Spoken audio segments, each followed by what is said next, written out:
Hello, and thanks for tuning in. I'm Amanda Ziadeh with WashingtonExec, and with me today is Dave Micha, President of Intelsat General Communications. Thank you so much for being here today, Dave. Hi, Amanda. Thanks for having me. Look forward to doing this. Of course. So, Dave, can you start by telling us a bit about who Intelsat is and what they do for federal and military customers? Sure, absolutely. So Intelsat is a multinational satellite services provider. We cover 99% of the globe. We've been doing it for about 6 decades. When you think of commercial satellite operations, Intelsat name is always the first thing you kind of think of. We have a large space segment comprised of about 50 geosynchronous satellites, and we have a worldwide global network on the ground that allows us to move data to any part of the world. As a company, we support the media community, we support commercial aviation, mobility, and then the government. And I run the government business. And when I say supporting the government, what we do is our primary customers are the Department of Defense, the intelligence community, other government agencies, and our international partners. And we support them in their warfighting mission, both in space, terrestrial operations, airborne operations, and naval operations. And we do that all around the globe by providing commercial satellite services to them in no-fail missions where it's really critical that they have the communications they need to support their mission. So we've been doing it for a very long time, and that's really the core of the business we run. All right, wonderful. Well, thank you. So I understand that we have defense or military satellite communications, known as MilSatcom. We have commercial SATCOM, known as ComSatcom. How is the landscape for these services changing to meet the future needs of our military? Sure, that's a great question. So I've spent most of my career in the MilSatcom side of the house. I recently joined Intelsat about 2+ years ago, which is a commercial satellite organization, so ComSatcom. The thing that people need to understand is that from a warfighting standpoint, from a defense of our country and our partners, it's really critical that you integrate MilSatcom with commercial SATCOM, and it's a joint warfighting effort.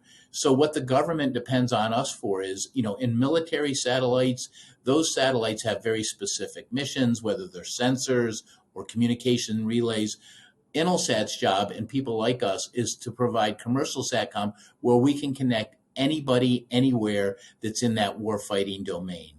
So it's really important that it's an integral system. Now, the systems are comprised of cloud-based infrastructure, virtualization. There's a lot of hardware. There's a space segment. There's a ground segment. There's multi-orbits. So we have satellites in geosynchronous orbit. We partner with other companies that have satellites in MEO or medium Earth orbit, as well as LEO, low Earth orbit. So it's really an integrated solution that we're providing to our customers so they have complete global SATCOM coverage. All right, wonderful. So help us understand SATCOM as a managed service. Why should the military consider buying SATCOM and using that model as opposed to how they have in the past? Sure. And before I get into that, it's probably really important to understand that one of the big changes in the military is where previously they were a multi-orbit user. In other words, they use geosynchronous satellites or potentially MEO satellites. Now they want to use all three orbits. They want to use GEO and MEO and LEO. They also want to use multi-band, whether it's KU band or C band or KA band or X band. They do that because they want resiliency, they want redundancy, they want cyber hardening. So they want multi-band, multi-orbit solutions. At Intelsat, we're offering those kind of solutions to the government through our own satellite and ground infrastructure, plus with partners.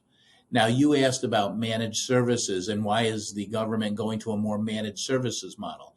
Well, traditionally, the Department of Defense has done two things. They've bought satellite services, and then they've bought hardware separately. So the terminals that go on ships or Jeeps or airplanes or on the ground, they've bought those, and then they buy separately. Another organization buys the services, and then somebody has to make that all work together. So what the Department of Defense is doing is they're saying, listen, we want to go out and just buy a complete managed service where you set it up, You provide the hardware, you provide the satellite airtime, you provide the billing, you provide the analytics, you provide the data, you provide the training. So it's an all-inclusive package instead of buying these unique stovepipes. So that's where the government is moving to, a managed service. So they can basically say, we need this type of communications in this part of the world, and they let us and companies like us do the rest. So that's really the concept of a managed service, an all-inclusive as opposed to buying pieces and then somebody else having to stitch it all together. All right, makes sense. Well, Dave, thanks so much for helping us better understand MilSatCom needs and how Intelsat is helping. Appreciate you being here. Thank you. Appreciate it. Thanks.